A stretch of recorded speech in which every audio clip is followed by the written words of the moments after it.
네이버에서 AP투자연구소를 검색하시고 홈페이지로 들어오세요. 김영재 소장이 매일매일 실시간으로 추천 종목과 시황 분석을 진행하며 장 마감 후 결산 내역도 투명하게 공개하고 있습니다. 주식이 어렵고 종목 찾기가 힘든 분들을 위해 무료로 진행하고 있습니다.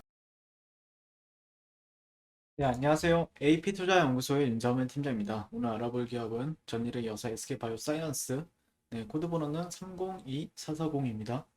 현재 시각 5월 12일 수요일 4시 56분을 지나고 있는 시점인데요. 일단 좀 우려했던 부분들이 오늘 주가로 좀 드러나는 하루였던 것 같고요. 전일 노버백스 주가도 이제 나스닥에 상장이 되어 있는데 마이너스 13.91% 정도 하락 마감을 했어요.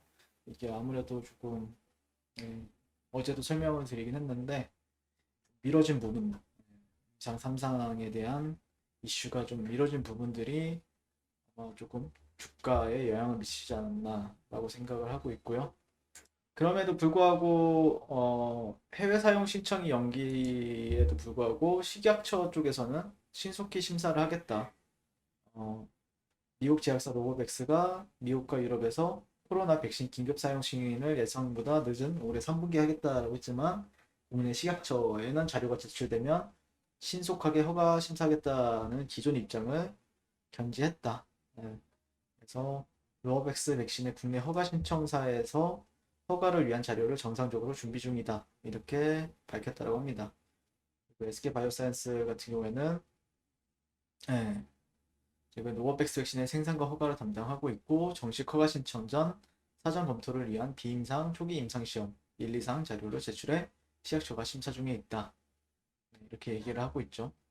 다만 오늘 좀 장초반 뭐 물론 이게 어 조금 삼성 바이오로직스에서 화이자 백신을 만든다. 물론 한 9시 장 시작 전에 사실 무근이다라고 얘기가 나오긴 했지만 또 우리나라 같은 경우에 이런 부분에 있어서 그래도 화이자 쪽 것도 이제 맡을 수 있을 정도가 되었구나 이렇게 좀 바라보는 부분들도 있었고 그래도 시장 참여자들 같은 경우에는 그런 거에 있어서 좀 어떻게 보면 화이자랑 모더나가 가장 요즘에 백신에 있어서 가장 잘 나가고 있으니까 다만 SK 바이오사이언스한테 조금 아쉬운 거는 그러니까 좀 SK 바이오사이언스한테 아쉬운 게 아니라 실제 좀 상황 자체가 지금 SK 바이오사이언스가 맡고 있는 게 이제 아스트라제네카와 이제 노바백스 코로나 백신이잖아요.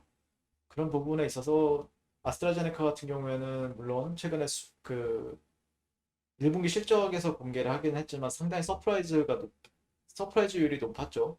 다만 그, 그 1분기 실적을 공개하기 전에 혈장 문제라든지 근데 노버백스에 이제 그러면서 기대를 하고 있었는데 그게 또 연기가 되니까 좀 잘 안 풀린다라고 생각을 하게 됐어요. 그냥 풀릴 수 있는 시점에 잘 안 풀리고 있구나라고 이제 조금 그러니까 실제 차트를 보게 되면은 여기까지 딱 봐봐요. 분위기 보면은 그래도 여기서 딱 양봉 하나 딱 터져주면은 여기서 양봉 하나 딱 터져주면은 추세를 이어나갈 수 있을 것 같은 느낌이 들잖아요. 딱 양봉 하나 딱 터져주면은 그래도 추세가 좋네 라고 생각한 여기서 어떻게 쌍고점이 나올 줄 알았겠습니까? 물론 이런 캔들 이런 팽이형 꼬리가 길게 달린 어떻게 보면 십자 도직 캔들에 가까운 이런 흐름이 나오게 되면 좀 위협적인 건 맞죠. 고점 근처에서 나오게 되면 위협적인 건 맞는데 그래도 그거를 감싸주면서 양봉 마감했는데 또 이제 음봉으로 딱 내리 꽂아버리니까 투심이 바로 그게 또 이슈를 동반해서 악재가 아닌 악재. 어쨌든 시각처에서는 뭐 정부나 시각처에서는 뭐 우리랑 별로 상관이 없다라고 한다고 하더라도 시장에서 받아들이는 건 그게 아니다 보니까 기대했던 요인들이 좀 아니다 보니까 기관 쪽에서도 던지고 어, 연기금이나 투신 쪽에서도 던지다 보니까 아마 그런 이런 영향이 좀 있지 않나라고 생각을 하고 있고 이런 게 발생이 되면은 아무래도 이제 뭐 각자 개인마다 생각은 다 다르겠지만 전반적으로 매수 심리는 좀 꽁꽁 얼죠. 그럼에도 불구하고 개인들은 받아주는데 되게 신기합니다. 수급이 참 신기해요. 일단 저 같은 경우에는 좀 조심은 할 필요가 있죠. 네, 어제부터 조심을 좀 했어야 된다고 생각을 하고 있고, 어, 로그를 적용해서 왔죠? 어제 이탈이 나온 건 좀 컸다라고 생각을 합니다.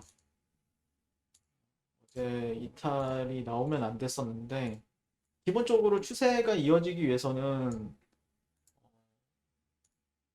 상당 구간에선 당연히 저항을 받겠지만, 최소한의 이때처럼 5월 3일 때처럼 지표는 줬어야 된다라고 생각을 해요. 개인적으로는.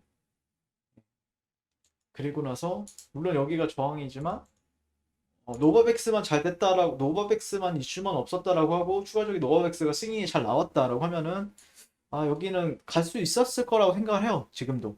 근데 노바백스가 안 된다고 하니까 여기를 이탈이 나오고 되돌림 하락. 아주 정석적인 흐름이죠. 지금은 여기까지도 직전에 어떤 지지 라인까지도 지금 무너진 상황이기 때문에 아마 조금 심리적으로는 예전보다는 어떻게 보면 한 이틀 지난주보다는 조금 무너진 상태다 볼 수 있기 때문에 그리고 SK IET가 어제 따상이 좀 실패를 하면서 SK 관련주들이 전반적으로 그래요. 조금 상황이 그러기 때문에 일단은 이런 상황에서는 좀 물론 이게 완벽하게 이탈이 나왔다라고는 할 수는 없지만 그럼에도 불구하고 조금 기다리는 자세가 좀 필요한 것 같고요. 네. 수급이 나갔다가 바로 즉각적으로 돌아오기 위해서는 뭔가 또 새로운 모멘텀이 필요하긴 한데, 물론 그 모멘텀이 무엇이냐에 따라서 주가의 향방은 달릴 수 있겠죠. 다만, 조금 주가만 봤을 때는 좀 조심할 필요는 있어 보입니다. 좀 대응할 필요는 있고. 대응하기엔 좀 늦은 감이 없잖아 있죠. 지금 시점에서는요. 어제는 대응을 할 거라면 어제 했어야 된다라고 생각을 하고 있고, 오히려 이런 식으로 좀 벗어났다가 이렇게 되면은 좋긴 한데, 그게 확률적으로는 좀 낮은 부분은 있는 것 같고요. 1차적으로 이런 자리들은 지금 아슬아슬하다. 아슬아슬하기 때문에 매수보다는 조금 관망했다가 조금 나중에 지켜준다라고 하면은 그때 좀 지켜보는 게 낫다라는 관점이에요. 네, 되돌림 파동이거든요. 그렇게 됐을 때는. 또 저항을 받을 수 있습니다. 네, 그렇기 때문에 네, 조금 신규 매수 관점에서는 접근하기보다는 보수적으로 보는 게 조금 더 유리한 부분들이 있다라고 생각하고 있고 오늘 뭐 지수도 그렇고 지수를 끌어내리는 게 제약바이오주들이다 보니까 실제 전반적으로 이제 SK 바이오사이언스도 어떻게 보면은 조금 지수에 있어서 동참을 하는 느낌이었고 약세 흐름을 계속해서 보여주고 있었다라고 볼 수 있는데 일단 뭐 네이버에서 저희 AP투자연구소를 이제 검색하시고 홈페이지로 접속을 하면은 아침에 이제 개장 전 주요 이슈라든지 장 초반 강세 종목 그리고 업종 섹터를 저희가 이제 리뷰하고 있고 그리고 지수의 영향을 좀 덜 받고 좀 단기적으로 급등할 수 있는 종목이 필요하다라고 하면은 저희 김영재 소장님께서 매일매일 종목을 추천 도와드리고 있기 때문에 한번 해보는 것도 좀 필요하신 분들만 필요하신 분들만 좀 보시면 되겠다라는 의견 드리면서 오늘 리뷰는 마치도록 하겠습니다. 항상 시청해주셔서 감사드립니다.